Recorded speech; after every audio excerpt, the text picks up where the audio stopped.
Hello, welcome back to another episode of Rugby League Outlaws, brought to you by good friends at TopSport. Don't forget to like and subscribe everywhere. Dan? Don't you dare say it was a good weekend of rugby league, Terry. It was okay. not a good weekend of rugby league. It was an okay weekend of rugby league. Yeah, I'll cop to that. You cop okay. For the record, I'm in a mood. Yeah? Good, bad, indifferent? We'll see, I guess. Yeah, we'll figure it out. Now, speaking of someone who didn't have a good Saturday night, Dan, Ricky Stewart, is it time for him to grow up? It was time for him to grow up 7 years ago. This isn't the first time that he's told a gentleman doing his job with the camera to get lost.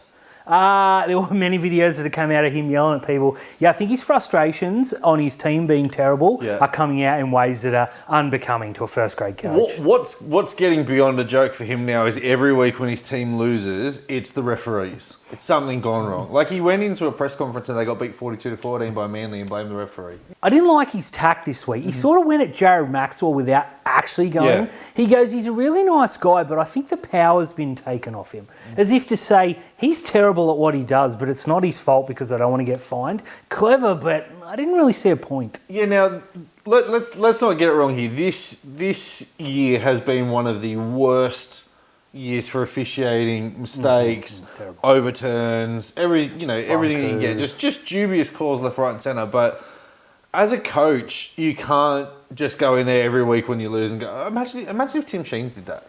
Every week when the Tigers lost, like 74-0 as the ref. It's not always the referees. Now, there are some, and leave it to guys like us. Yeah. Punters sitting on the couch having a bit of a laugh on a Sunday night, saying about how bad the referees are. Yeah. Don't go into a game where you were massively outplayed and go, yeah, but the rest. Now, don't get me wrong, there were some decisions, I won't go into them, but yelling at the touch judge really got on my just a little bit. Yeah, look, I'm not. It wasn't a touchy, rather. It was a cameraman. Yeah, I'm not big on Ricky Stewart. I think he's entertaining. He's entertaining because you never know what's going to happen, right? Even when they win, he blows up at the referee. Everyone was waiting for the press conference, and which you don't an hour late. Yeah, in the way he answered, "Hey Ricky, what'd you make of the game?" It was fine. Like, you're not Wayne Bennett, mate. Come on, lad. Tell us how you really feel. Now, same game. Raiders down 29 points to 18, 20 seconds to go. Jordan Rapana puts a chip kick in. Reece Walsh fields the ball, and I don't know if he was feigning to be hurt. He grabbed at a hamstring.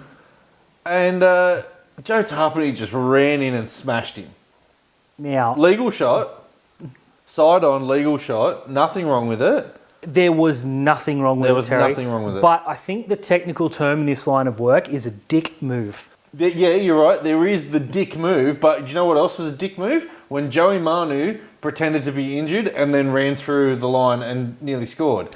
That's also a dick move, right? Yeah. Now, Reece Walsh, I get it. Play to the siren. That's what you always told. Play to the siren, play to the whistle. We always said it to the players. Referee's whistle hadn't gone. Reece Walsh just hunched over and got slammed. Oh, he got poleaxed. Let's not underserve the shot. He was laughing about it, right? He was laughing about it as well. It was when his ribs went back into place. It was a great. I've got no problem with it. No, me neither. I don't think it was needed, especially where the game was. Like for banter, that was needed. Yeah, it was fantastic, but I wouldn't like to see it happen again. But for the record, no, there was nothing wrong with it. Sticking with the Raiders. What does Jordan Rapana actually have to do to get a suspension? Because this is a guy, if he takes the early guilty plea, would have paid $11,000 in fines this year and copped 0 games on the sideline. Now, what is he got to do? I'm convinced at this juncture that he could climb on the crossbar, hands to the air, and drop an elbow and cop a fine. There's been 6 times this year where I've thought he's definitely going to get suspended. Now, this is his 5th offence. Now, good chat with Scott from Zero Tackle today online, who explained that despite the fact that this is his 5th offence of the year, it's only a grade 1. Now, a grade 1 on your 3rd substantial fine is $3,000 or a 2-week suspension. He's had that 3 times now.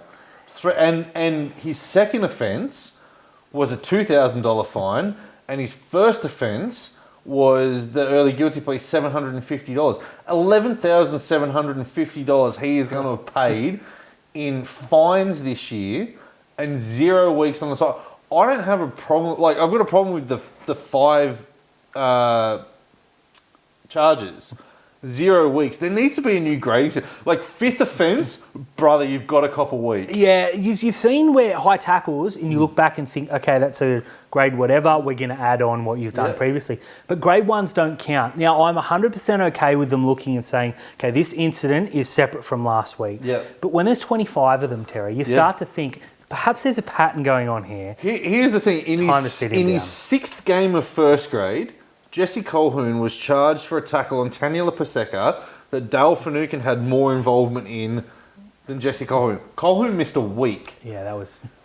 Jordan Rapana has slid in with the knees, hit people high, hit people late. Been sent to the sin bin numerous times. Oh, man. A different incident. Dan, Kyle Feldt, bomb put up his way. He jumped in the air and leg goes out, collects Sean O'Sullivan in the face. No penalty. You saw the incident? What was your first thought on that? My first thought was, geez, he's kicked the snot out of him here. It's a lotto. Yep. The NRL have got to decide whether they're serious about head contact or not, because there's a big difference between if you've got the ball, if you're in the air, if the ball bounces, can you hit someone in the head or not? Now, he's kicked him in the head, complete and utter accident. Mm-hmm. So are 95% of high shots. Mm-hmm. So are 95% of crushes. But they're penalties every single time without fail. I have an issue with this. Yeah. Not with what Kyle Feldt did. It was extremely unfortunate, and I'm not for a second suggesting he should be sin binned or anything. Penalised. But it's a penalty because it's contact to the head. Yeah, now, I may backtrack from what I thought about last week on the CNK versus Ruben Garrick, because upon further review, you see CNK actually swipe down. There was another view that came out on that, so I didn't like that. My thing, if it looks shit, it should be a penalty. Yeah.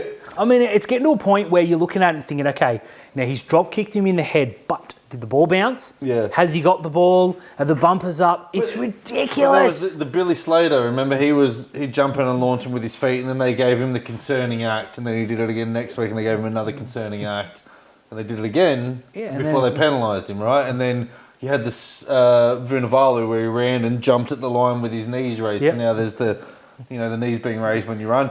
It didn't look good, and I thought, like, it may have been harsh to give him a penalty, but the fact of the matter is, it wasn't a natural jump, and that's a boot to the face. He kicked him in the head. I don't like it when Ponga jumps vertically either. Now, it seems to be, you bring up a really good point, it seems to need to happen for it to then be an issue. Yeah. Now, if you'd said to me, what's something that's going to happen this weekend, I would not have mentioned this. Yeah, but and so that's fine there, right? I'm glad you bring that up, that it has to happen before we change the rule. But that's the advantage of having rules, right? That you can change them. It's like chicken wings were never a thing until Melbourne started doing it, and crushes were never a thing until Melbourne started doing it. Melbourne started doing it. So, and the wishbone tackle was never a thing until it happened. That wasn't. That was the Cowboys. Yeah, but Melbourne probably started. Yeah, Melbourne probably started. They thought like everything, everything you either blame on Melbourne or Jerome Luai in what's happened recently. Fair. So I'm probably glad that Kyle Feldt wasn't penalised. Like last week, I'm glad that CNK wasn't penalised. But now we have the opportunity to change that, and this isn't reactionary. That's just. It's like they forgot about it. Like we saw last week, Rapana goes in with the knees, not an 8-point try. Yet this week it is. Yeah. Like it's got to happen for it to become a thing. So Jordan Rapana again. Yeah, I think it'll be a penalty. Speaking of concerning acts, Sonny Luke. I knew this was coming. Sonny Luke on Jermaine Hopgood. Now these guys are friends. They've won a New South Wales Cup together. You still can't go and grabbing your mate's sack or touching his bumhole. Now, Terry, you and I are good mates, but I'm not going to come up and just give you a little tickle on the ring. You can. Well, I could, yeah, but like, this is dumb. Yeah. And okay, now he got a concerning act. Yep. They didn't come out and suspend him, which I'm okay with. But they got to say to him, "Oi, idiot, don't do that." Yeah, and this is like concerning act, right? There should be a $5,000 suspended fine that goes. Yeah, if you do something, it should be a stupidity act because there was no reason. Okay, they're mates. I get that. Reach under and give him a little tickle on the face. Now, your mates, right? But if Jermaine Hopgood had got up and punched him in the mouth, it would have been a humongous issue, and I would have been like, good, because I didn't know they were mates on it. Now I didn't see it until it was retweeted on. Thank you to whoever did that. Everybody. But like, you look at it and you think, what was going through his mind? Because if Hopgood didn't know it was him, or was in a bad mood, or just thought, you know what, that's not right, and got up and hit him, you would have been like, fair enough. Yeah. Just dumb. Just don't do it. Just dumb. Now, going into the final series, still not locked in. Love me some chaos. There are some teams under some injury clouds. There are some superstar players that may miss. Now, the Broncos have already said that Patrick Carrigan won't be playing next weekend. Adam Reynolds either. Adam Reynolds has been ruled out as well. There is concerns that Pat Carrigan may not play until the prelim. Adam Reynolds will be back for week 1 of the finals. Probably could have played this weekend. Definitely could play next weekend. Don't risk. There's no point. He's top 2's locked in. Ice it. Look, Nico Hines missed this week, and there was talk that he could have played too. But I dare say, if you beat Newcastle, you can rest him next week. So where there's smoke, there's fire. Yeah, I don't think. I think Hines plays next week. He has to play. Yeah, he has to play next week. Wheel him out there. Jerome Luai back for the prelim with a dislocated shoulder. Best case scenario. Yeah, best case scenario for him. Last night, Kalen Ponga, the shot from Jesse Ramian. I thought at the time it was going to be penalised. I'm glad it wasn't. Unfortunately for Ponga, it looks like he's got an AC joint injury now. Depending on the severity of it, he could get needled up to play. I think he's going to miss a week. He's got to take next week off if there's any risk. Now, they're playing the Dragons. Yeah, it doesn't matter who they'll smash them. Now, I saw a lot of people go in and say, "Oh, he's got to play through it because it was an accident and there was no penalty." Doesn't mean it doesn't hurt. Yeah, he couldn't lift his shoulder above his head. He was dead. And you know, in true Sharks fashion, they didn't get the ball to put a bomb up to him. No. Joey Manu. Yeah, so I'm getting to it. I'm just saying, I'm leading you. I'm going down the list. Joey Manu's hurt. No, the Raiders. We're going to the Raiders next. Okay, Sodja. Corey Horsburgh faced with a 3-week suspension. Good. Or a 4-week suspension if he fights and loses. He's going to fight it. Got to fight it. Jack Whiten under an injury cloud. The Raiders under a complete form cloud. Now I've said that. They'll beat us by 50. Zach Wolford as well has been charged with, he can either cop a $3,000 fine or 2 weeks. Impersonating a footballer. Yeah. You and I joked and said that he's probably going to take the 2 weeks because $3,000's a fifth of his pay packet. That's not fair. That doesn't. Oh, Jordan Rapana doesn't even get $3,000. Then we've got Joey Manu. We've got the Rabbitohs, Latrell Mitchell, all the situation going around him, Cody Walker as well, Cam Murray playing under injury cloud. I'll give you it. Say it. Joey Manu with a hamstring. This is just chaos. Yeah. Jared Ware-Hargraves, anywhere between 6 to 8 weeks for being Jared Ware-Hargraves. They finally got him. They did. I love some NRL chaos. Oh, I mean, going into the finals. This is a tipster's worst night. Yeah, going into the finals, this is just absolutely unreal. Because with all the Latrell Mitchell out for a week and all the chaos that's going around them, you probably said advantage Roosters, right? Now, Joey Manu has, depending on what the scans say, now grade 1 hamstring, it's uncomfortable for about 3 days, but they're the ones that are most likely to go again and become a grade 2, grade 3. Yeah. Do you risk it and sit out the off season? Jared Ware-Hargraves is done. Now I think that he's got to eat one and go to the judiciary and try and get a downgrade on another. But he's still looking at between 4 and 8 weeks. Dear God. Tipster's nightmare here, Dan. It's good fun. I'm really looking forward to TopSport tips now. Yeah, it's going to be good. But let's also say Mitch Moses and Clint Gutherson are also out for the season. Yeah. Now then they're gone, so it doesn't matter. You made a very good point when we were discussing this off air that he hobbled through an injury that was obviously going to cost him time. And why? People were saying it was brave. It wasn't brave, it was stupid. He couldn't walk. He couldn't put any weight on his Whoever leg. it was went through and he's hobbling to make the tackle. Good on him. Yeah. But, why leave him out there? Yeah, also for the Cowboys, Jeremiah Nene, again, succumbed to a shoulder injury. He hasn't really been good this year, and they're paying him $900,000 next year, so I don't really care. They seem to be the team outside of the 8 that's maybe got the sneakiest chance. Well, look, considering where Penrith are, but we got to see who makes it to Teamless Tuesday. But chaos.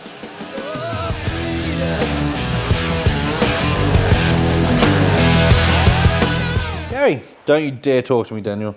Completely fair. Unfortunately, we have to talk some black, white and blue. And it has not been a good weekend for the mighty Cronulla Sutherland Sharks. Let's start off with the positive, though. Please. Jersey Flegg, third. Finished third. Going into this round here, I believe they could only finish in third. Now, to get a win despite that is good to see.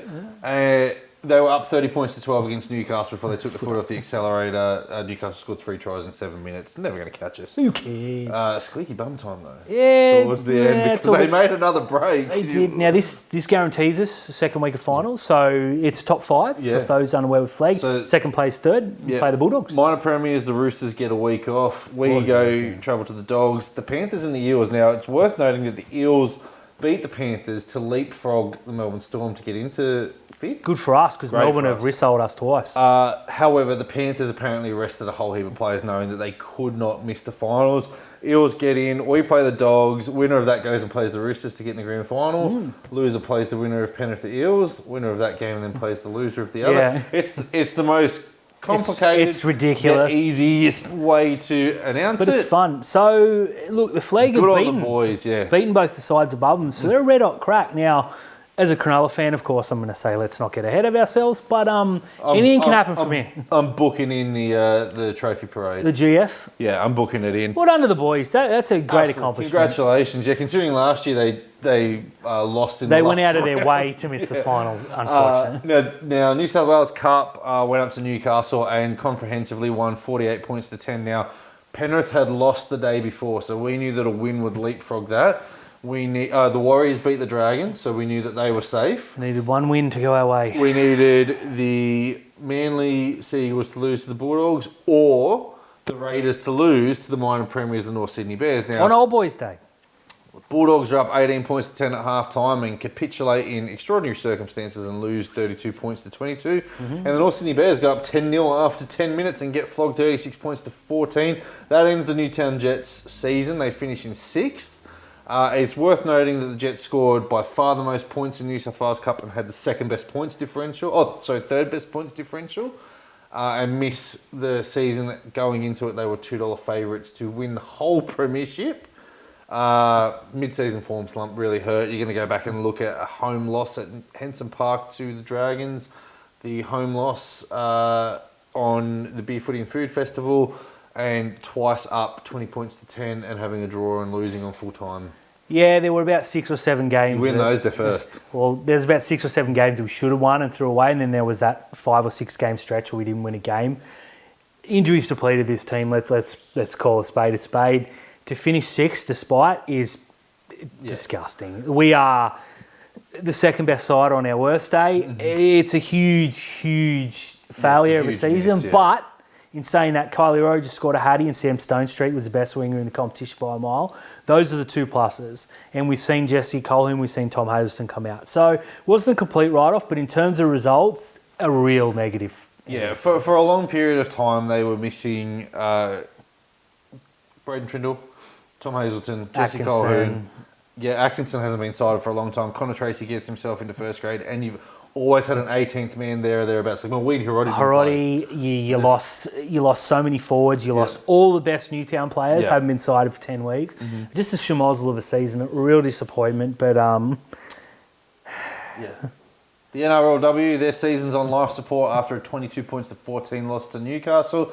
Looked like it could have been an absolute drubbing. The girls fought back, but they've got to go perfect from here. And hope. Now, favourable draw, Broncos, Dragons, Eels. Who got a win? Yeah, look, they did, but I mean, you win, you put 2 of those, but I mean, who knows? You put 2 of them down as should wins, the Broncos is a 50-50. Again, another season where you're going to rue losing to the Tigers because you had to play a sin bin and that's the only time they scored tries, and being up 8-0 against the Titans and losing on the bell. Yep, in the last play, and also leading the Red Hot Roosters and having a breakaway, losing the ball and conceding 40 straight points. So we're gone. Let's be honest. It'll take a mathematical eyes crossing formula to get there. But I'm not going to bag them. They've done really well considering everything they were against and the. But like the Jets, if you're banking on other results going your way, it's not a good spot. It's not a good spot but to be. I said coming in a couple of weeks ago that there were 2 where we probably had title aspirations, and they're both gone now, which is... so I'm going to stop saying things. And the boys, of course, went up to Newcastle and got absolutely pumped 32 points to 6. It's worth noting we're up 6-0. Yeah. Which is a really good Finzap podcast. Really good. Get on it. Because there's some words we can say there we can't say here. Now, at half-time, Terry, at 6-all, I'm thinking, we're in this because they've had all the running, they've had all the ball. Braden Trindle saved 2 tries where Dom Young otherwise walks in to score, and it's game over at half time. Kept us in it, and then in the second half they went, you know what? No. Yeah, now, again, we said to each other at halftime, it's worth noting that Newcastle had all the ball in our end, and we've done all the defensive work now. That didn't change. In the second half, I don't remember us really having the ball. We had a couple of sets on the line, gave away 7 tackle sets. Penalties, errors. Callum Ponga was too good on the day. Colour me shocked. Newcastle are going to finish 5th and host. Yeah, that's it's in our hands. Beat the Raiders, we're 6th, we host the finals. Lose, and You going to Newcastle? the advantage for us is that come 7:30 on Saturday night, we are going to know what we need to do on Saturday to either make the finals or host the final. There's a very real chance that, as you said, that we can look at it and say, okay, we can rest players because this is the only I don't way want to it is. rest anyone. Look, we can't. We've got 5 weeks. Yeah, You've got look- 5 weeks to go. Do not rest anybody. I agree in principle, but if Nico's 50-50, I'm leaving him out next week I want that home final. because no Nico, no chance. But in saying that, if we lose, we got to go to Canberra or Newcastle, and we've proven that we cannot overcome that obstacle. Yeah, it's a must-win game You lose regardless. to Canberra, you're more than likely backing up and playing Canberra again, Yeah. or you're going up to Newcastle. I don't want to do either of those yeah. things. I want to host a final, and what happens, happens. We've made our own beds, and we need to lay in it Yeah. because there's every opportunity we go out there against understrength Canberra side, and they flog us. The worst thing that happened for us as well is copping that 26 points on the... It couldn't be a blowout, and of course it was a blowout. I mean, at 22 points to 6, I was ready to eat it and walk away, and then they scored another 2 tries as well. So really hurt. Second half, it looked like we just ran out of energy. It looked like we ran out of everything. I know people have been saying that Braden Trindle was in great form, but that team there, for anyone who doesn't realise how important Nico Hines is to that team, just go and watch that game. We know what Trindle is. He's a fantastic number 2 option. When he had to be the number 1, he couldn't do it. Now, I've said on here that he played halfback at times, which I still maintain he did. Yep. Today, he had to play halfback all of the time, and he's just not at that standard. I thought Matt Moylan was atrocious. Yeah. I'm going to call a spade a spade. That's his last game. I joked that you would have been better putting Hiroti there and just telling him to tackle and using Hiroti as a running 6. Or Eero, yeah. Or Eero. What do you got to lose? This bloke turned their right edge, which has been our strong edge all year, into an absolute Joke. fire pit of disgustingness. Now, left edge wasn't that much better, to be totally fair. But you got players that But have they knew otherwise... where to go. Yeah, they knew. And you saw Nicola, who's been our best defensive forward all season, was and ahhing. You had Ramey in all at sea, and Katoa looked like he barely touched the ball today because they were trying to cover for one bloke in the middle. Yeah. I don't want to blame Moylan, but it's all Moylan's fault. Next week, he can't be on the bench. I'm still leaning towards, if you're not going to put Calero in the back line, put him on the bench because he's played second row, he can play centre, he can play fullback. You can chop and change him around and you can move other players depending on who the injury occurs to.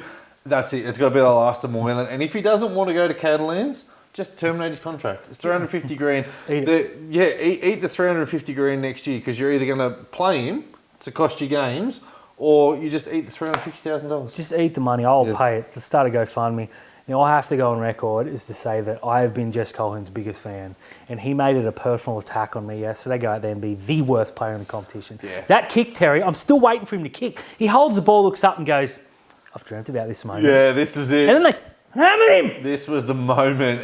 But it was all effort because you're talking about Dane Gagai made the tackle on Braden Trindle, got up, pushed Ronnie into touch, and then ran across the field and made you the know tackle. what I want to see? Some effort from our blokes. Yeah, there was not his best game, but whatever. He's a young player. He'll get over it. Eighth game. Who's the best player on the field? I'll give it to Trindle. Look, Saved 2 tries. yeah, and I thought Toby was also very good in saving 2 tries. But I'll give Connor some effort because he ran. Give Connor some points because he ran for 200 metres. I'll give Trindle some points because saved 2 tries. I'll give Toby a point because he saved 2 tries as well. It could have been a really embarrassing. But on the that could have been 50. It could have been. Now, on the best, if you had to pick a best 13 from that, they're all Newcastle players. None of our players, 2-man, played better than their opposition. Disgusting. Not even effort. off the bench where we've said that our bench is usually our biggest weapon. No. Oh, this is terrible.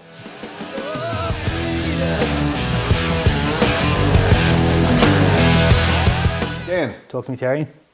time for some top sport tips. Real beauty, I need this. Yeah, we got a perfect round. Now, it comes down to the final week. We are level on points. Real beauty. We are absolutely level on points. And it comes down to what our team... I dare anyone to fact check that. Dare you. What happens between our teams that we have to pick.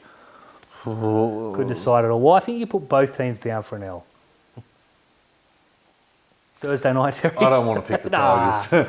Thursday night, up in Brisbane, Suncorp Stadium, the Brisbane Broncos against the Melbourne Storm. The Broncos at home, the opportunity to win the minor premiership. No Reynolds, no Carrigan. Melbourne go up to Brisbane, where they have a pretty decent record up at Suncorp. Not against anyone, really. Yeah. And the opportunity to spoil the party. They do. Both teams may be somewhat unrecognisable because if Brisbane win, they're the minor premiers. Yeah. But the Storm are fourth. Yeah. And they can't move from fourth. They can't move from fourth. They can't finish third. They can't finish fifth. So this is really interesting. I think you're going to see your Jonah Pezzets. I think you're going to see... Yeah, I think you're going to see a few players come up with niggles real quickly. Yeah. But this could be a preview of round one of the finals too. Yeah, I would... I mean, at the back of Craig Bellamy's mind, he's got to turn around and go, geez, it'd be nice to cost them the... but at the same time, then you go, oh, maybe we have to go to Penrith. Yeah, exactly. Now, you want to beat them next week in the finals. So I don't think this really matters. Mm-hmm. But to Brisbane, it's going to matter because they want this minor premiership because they want to nerdy the Panthers. And I think they get home just.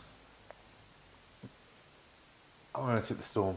Ooh. No, I'm not. I'm going to tip the Broncos. Yaboo. I'm going to tip the Broncos. 6 o'clock on Friday night. Now, we've said it all year, but this is the most 6 o'clock game of all time. Manly versus Wests. The Sea Eagles can't make the finals. The Tigers need to win this game to give themselves a shot at not getting the spoon. Now, they'd be really confident if they win this game that Newcastle can go and put 50 on the Dragons. But I've got no faith in the Tigers, so I'm going to pick the Sea Eagles. No. One more week.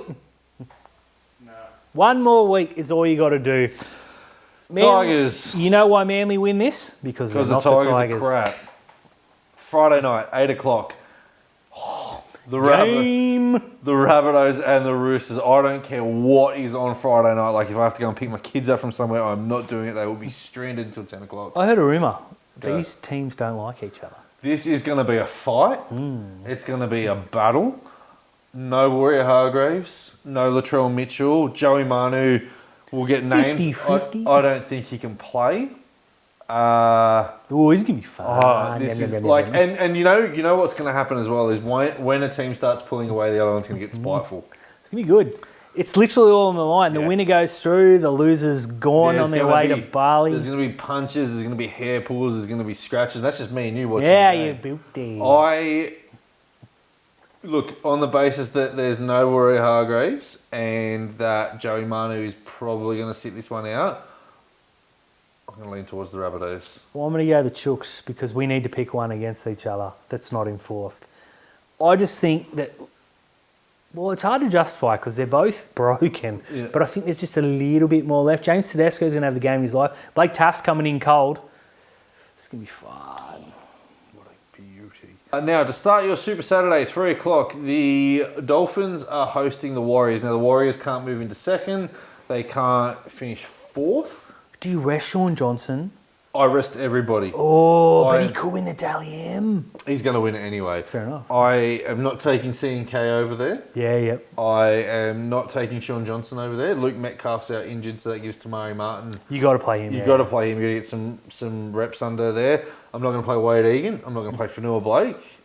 I'm probably going to let Mitch Barnett go and kill someone. Tohu Harris, though, bit of a broken body. I'm going to keep him out. Yeah, fair enough. On that note there, thinking that the Warriors will do that, I'm going to pick the Warriors. Yeah, I'm going to pick the Warriors too. The Dolphins are terrible. The Dolphins could roll out their strongest available squad. They're half recognisable, the poor blokes. We always knew this would happen. They've done, look, for year one, I know Wayne Bennett turned and said year one, the aim was to make the finals. No, it wasn't. The aim was to probably get out of the bottom four. They're not going to. And avoid the wooden spoon. So they've done that. Congratulations. It's been a success. Right? They've sold out every game that they've played at home. Brilliant. Good work. People are getting behind them. Speaking of fans, we've seen the Warriors outnumber the Titans. I dare say it might happen this week. Yeah, I dare say it will as well. I'm going to pick the Warriors in this, despite who they send over there. Their New South Wales Cup team as well is in the finals. So, ooh, maybe they won't. Ooh, this is fun. This is going to be great. Now, speaking of great, 5:30 Saturday afternoon, The North Queensland Cowboys travel to Penrith, knowing that a win helps them get into the finals. Yeah, look, Penrith will know. Penrith will know what they have to do. And they may rest players and just cop second. But I guarantee if the Storm cause the upset, Penrith will name a strong side. We've heard rumours that they might anyways, because them losing last week was probably the worst thing that could have happened to the Cowboys. Yeah. Man, it's just going to, it's so hard to tip this without Team List Tuesday coming It is. Damn you, Monday. Yeah, damn you. I think Penrith run through them because I think the Cowboys aren't that good anyways, and I think Penrith are going to be really annoyed about last week. Saturday night, 7:30 at Win Jubilee Cogra Okie Dokie Stadium, wherever it's played at. The Dragons host the Knights. Might as well be Marathon Stadium. Yeah, no Ponga for the Knights. I'll declare it now. He's not going to play. I wouldn't even play Jackson Hastings. Adam Clune's played well enough the last 2 weeks. He's playing well. Give him and Tyson Gamble some reps just in case that you have to play him through the finals. Jeez, Tyson Gamble's a player. He's a player. I'm going to pick the Knights. Yeah, I'm going to pick the Knights too because they're not the Dragons. There's nothing to play for the Dragons. Now, if the Tigers can somehow win, if the Tigers can somehow win, knowing that 50 points, do you go out there and try and make sure that the Dragons get the spoon, or do you just go out there and play? Is that in the back of your mind? Me personally, I would love them to get the spoon. So yes, I don't think anyone cares. I really, really want the Tigers to eat the spoon just for the simple fact that they said that it can't get any worse from here, and it's gotten worse. That's true. It's good, but also the Dragons. Yeah, look, the Dragons have got no one. Yeah, they're done. They've been done for 6 to 8 weeks. It's all about next season. I think this gets ugly. Newcastle. Now, 2 o'clock, Sunday afternoon, up on the sunny Gold Coast, the Titans play the Bulldogs. Hey! Go the Titans. This Bulldogs how team, did you get that? That is a dream. Got lucky. This Bulldogs side are dreck. Yeah, they're lucky that they got lucky a couple of games. They are bad. Even the Titans can beat them. And they will. Yeah, I know you have to pick the Titans. I want to pick the Titans. Gladly. Yeah, sorry as well. If the Dolphins win this game, the Titans lose, the Dolphins are going to the bottom 4, so there's everything to play for the Titans here to make sure that they're not the worst Queensland team in the competition. That is very important. Yeah. And Sunday afternoon, Sharks versus Raiders. Father's Day. Now, we were talking about this. The Father's Day record at Shark Park is abysmal. And let's just take it back 11 years. 2012, Jonathan Thurston and the Cowboys turn up, beat us 36 points to 18, which nailed us to go down to Canberra and lose week 1 of the finals. 2015, we trot out not only a yellow jersey, but on Father's Day against Manly, knowing that a win gets us in the top 4, and we lose. 2019, we play against Canberra, knowing that a win gets us 6th, and we host Manly, and we lose to 3 Aiden Caesar field goals. We have a Father's Day game against Canberra. If Cronulla do not win this game, so help me God, Terry. So help me God. Now, we know by 7:30 what is needed. Canberra may need to win to stay in the 8. Canberra may need to win to stay in the 8. It doesn't matter. We need to win to get 6th. We have to host week 1 of the finals. We have to be any chance. We have to win this game, which of course we won't because we're the Cronulla Sharks. So go Canberra. Yeah, I'm going to pick Canberra.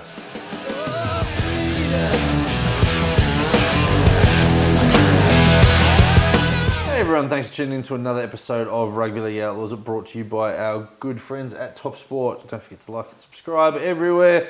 Bring all your feedback onto us. Dan and I deserve it. Good feedback. Good feedback. Let us know what you thought about the Knights' performance. Let us know what you think about our performance. Dan, you got to say it. I'm not saying it. You got to say it. Just say it. The Sharks.